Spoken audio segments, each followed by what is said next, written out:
Paolo Banchero.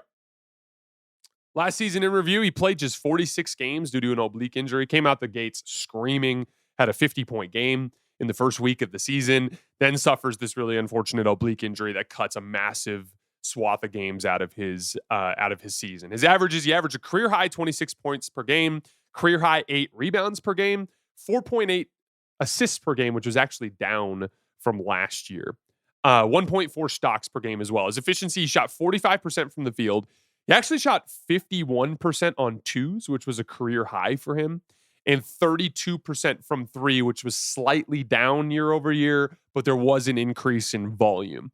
He was also at 73% from the line on a career high 8.5 attempts per game. So this all amounted to Paolo actually substantially increasing his scoring volume, substantially increasing his usage rate, while also increasing his efficiency, which is a very rare feat in the NBA. He finished the year over 55% in true shooting percentage, which was a career high. And again, if you consider that Paolo Banchero took the third most mid-range jump shots per game out of any player in the NBA last year and shot just 42% on him, like he was one of the worst volume mid-range jump shooters in the NBA, and he still went up in efficiency and was over 55% in true shooting, that's actually pretty impressive, at least in terms of his of an example or a description of his potential in the NBA. Like, holy shit, he's got all this fat in his game that he needs to trim, and he's still like increasing in terms of efficiency because of all of his natural ability that he brings to the table. We're definitely going to have a bigger conversation about Paolo and his mid-range jump shooting here in a few minutes. Because it is an interesting debate, and it's already been something that's been discussed this offseason as his videos of his workouts have kind of gone viral. So let's look into some play type data. Now, before we go into any specific play types, it is important for us to acknowledge a basic reality about Orlando's roster last year. They were the very worst jump shooting team in the league by a mile. They got just 0.93 points per jump shot as a team. That was 4.3 points per 100 jump shots worse than the 29th ranked team. The gap between Orlando at 30 and number 29 was the same as the gap between number 29 and number 21 on that list. So they were far and away the worst jump shooting team in the league. They were the only team in the entire NBA to get less than 1 point per catch and shoot jump shot. They were the worst off the dribble jump shooting team in the NBA. Even if you added the ability to drive closeouts, that only slid them up to 28th in spot up efficiency. They were also 28th in roll man efficiency. They shot below 30% on pick and pop threes or ghost screen threes with their guards. They were even 29th in the league on 2-point shots out of roll man possession. So in other words, this team was far and away the worst play finishing team in the NBA. The entire purpose of running action or having a star that can break down the defense is to generate clean looks for people, either as cutters, rollers, or in spot-up situations. And they could not finish in those situations. And so that obviously is going to have an effect on their efficiency out of those types of actions. Even the one-on-one shots, the shots that Paolo and Franz take when they're dribbling the basketball, those are more difficult because of all the increased help that they have to face, because guys can't finish plays. So it's just an important context inside this data that we're about to look at. Even above and beyond the issues with play finishing, I also thought Orlando had over the last couple of years, one of the least inventive offenses in the NBA. Very little in the way of ball and player movement. A lot of Franz and Paolo just pounding the ball out above the break and taking just simple ghost screens from guards or simple ball screens from Wendell Carter Jr. or Goga Bitadze. Just a really basic, like unrefined offensive approach. And here's the thing, like when you have guys that are supreme offensive initiators, over the years, when we look at guys that played in lower ball and player movement offenses, like, LeBron James at the peak of his powers or Luka Doncic recently, in those sorts of situations, they're usually like a super high level supreme ball handler. Like, LeBron, arguably the greatest player of all time, Luka Doncic, one of the top, 4 or 5 offensive engines of all time. Those guys are going to make difficult basketball look easy. In addition to that, they were typically surrounded by really smart, high IQ veteran basketball players that could shoot.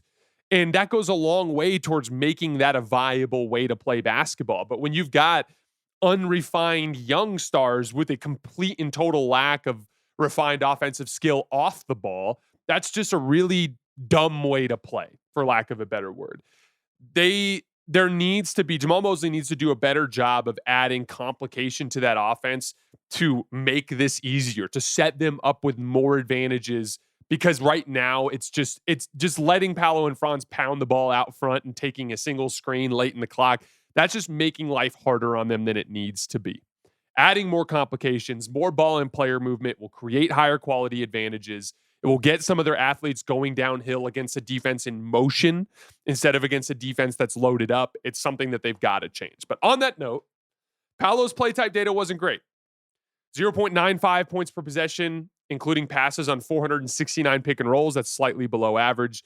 0.97 points per possession, including passes on 318 ISOs, very slightly above average. Out of the 23 players in the NBA to run at least 250 ISOs last year, Paolo's 0.97 points per possession, including passes, ranked 14th. So just a little below the middle of the pack there. 0.98 points per possession, including passes on 161 post-ups, very below average. And a big part of that is like Paolo just doesn't take hook shots. He takes turnaround fadeaways, which is just a really difficult way to play out of the post unless you're Kobe or MJ or Kawhi Leonard and you're shooting over 51% or 50% on, fadeaway jump shots over both shoulders, which Paolo does not do. So a lot of that is like, I'd love to see Paolo just add a little bit more of a power kind of like hook shot game. He shoots really well on floaters, which we're going to get to in a minute. So like, I actually do think he has the short range touch to eventually become a guy that can lean on that hook shot. We're about to talk about Cade Cunningham in a little bit. Cade Cunningham is a player who's become a very impactful post-up player because he has a little baby hook over his left shoulder that he hits well over 50% of the time. That is a shot that Paolo needs to add to his game that will make him a more efficient post-up player. So there are a lot of different ways for Orlando to become more efficient with Paolo having the ball in his hands. One is for them to run more sophisticated offense, which we talked about earlier. Again, all that is just complications, getting up the ball, getting the ball up the floor quickly, trying to play more in transition when you get into the half court, getting into multiple actions. So 3-man action at the beginning of possessions, getting the ball flowing side to side, more ball and player movement to prevent some of the stagnation that they deal with. 2 is for the play finishing to improve. Like, guys have to hit catch and shoot jump shots when they're open. Guys have to be able to drive closeouts.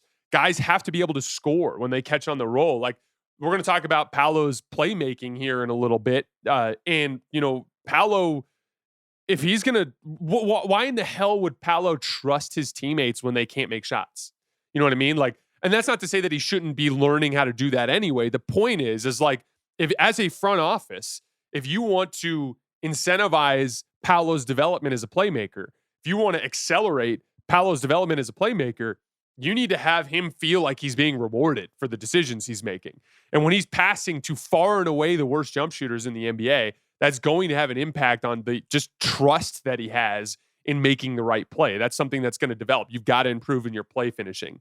And then 3, their ball handlers have to become more efficient as scorers. And again, we're not going to talk about Franz today because he's not on the list. We're zooming in on Paolo. Paolo's shot making is generally okay. It's 59% at the rim. That's not where he should be for an athlete like himself. Like, I'd like to see Paolo closer to 65% at the rim. But again, we'd be foolish to not consider the awful team-wide jump shooting as a factor in his ability to get all the way to the paint, right? He was 49% on floaters, which is solid. Doesn't take a ton of them, but he can knock down floaters. That's a piece of that short-range shot making, which is a big part of why I want to see him build out that left shoulder hook. 38% on unguarded catch and shoot threes. Not amazing, but that's 1.15 points per shot. That's an efficient shot for him. So he has some efficient bits of shot making in his game. The problem is he's one of the least efficient pull-up jump shooters in the league. There were 42 players in the NBA last year to take at least 300 pull-up jump shots. Paolo's 0.9 points per shot ranked 38th out of those 42 players. There's a couple of specific details I want to get into, though, because it's more complicated than just looking at the big picture percentages. First of all, I'd like to see him just cut down a little bit on his volume. Despite being one of the worst pull-up jump shooters in the sport, he took the 6th most pull-up jump shots per game out of anybody on that 42-player list. Let's take LeBron James, for example. LeBron was also near the bottom of that list for pull-up jump shot efficiency. But LeBron knows that he's not a great pull-up jump shooter, so he takes fewer of them. He takes about half as many as Paolo. And so despite LeBron being a poor pull-up jump shooter last year, he cut his volume substantially down, and he was super efficient at the rim. So LeBron was still over 60% true shooting last year, substantially ahead of where Paolo was. That's a simple thing, trimming the fat, cutting down on some of that volume that will help Paolo in his overall efficiency. So if Paolo's going to take fewer pull-up jumpers per game, where should he cut out these pull-up jump shots? So we want to look at where on the floor he's taking them and when he's taking them on the shot clock. First of all, where? There are short twos, long twos, and pull-up threes, right? Paolo was 30% on pull-up threes last year. That's 0.9 points per shot. That's not good. But that is the area where if you just tweak it up a couple percentage points, it suddenly becomes a good shot. If you can get from 30% to 34%, suddenly that's a plenty fine, efficient half-court jump shot for his team. So like a lot of skill development work geared towards the pull-up three will go a long way towards allowing Paolo to become more efficient. I also just think for a guy his size, he's going to get a lot of clean looks on pull-up threes. So like if he can get to the point where that's a shot that he knocks down just a touch more reliably, that could be something that's more efficient for him. He was 31% on long twos outside of 17 feet. 0.62 points per shot. That's really bad. And the problem is he takes them at volume. About a third of his pull-up twos are outside of 17 feet. Those are shots that he basically needs to cut out entirely unless he's in 2-3 seconds on the shot clock. I got to put something up. He was 51.4% on short twos inside of 17 feet. That's 1.03 points per possession. That's pretty good. He's actually one of the best players in the league at that shot. Out of the 36 players to take at least 100 short twos, he ranked 8th out of those 36 players. So he's actually a very good short-range pull-up shooter. So the easy answer is he just needs to tick up his three-point shooting off the dribble a little bit for it to become a more efficient shot. And then he needs to cut out the long twos entirely. Again, about a third of his pull-up twos are outside of 17 feet. That just nukes his efficiency. He's got to cut those out. When we talk about the shot clock piece of it, Paolo took 4.7 mid-range jump shots per game. Only 1.2 of those 4.7 mid-range jump shots, so, roughly a fourth, only 1.2 of them took place in the final 7 seconds of the shot clock. So 75% of the twos that he's taking off the dribble are in a phase of the shot clock where there's plenty of time left to try to get something better. So everything for Paolo is about order of operations. When he gets a favorable matchup and gets close to the rim, his pull-up twos are fine. He's good at those short jump shots. But if there's time on the clock, he needs to work it around and look for better shots and only take those tougher twos when he's up against the shot clock. And then as a skill development piece to help save energy during the course of an 82-game season, if he could build out that pull-up three-point shot to just a touch more reliable, that could be something that is a reliable shot, a more efficient shot for him to look at. But again, despite the poor spacing and the poor shot selection, he still raised his efficiency, was still over 55% true shooting, which isn't terrible. This is what has always had me so excited about Paolo Banchero.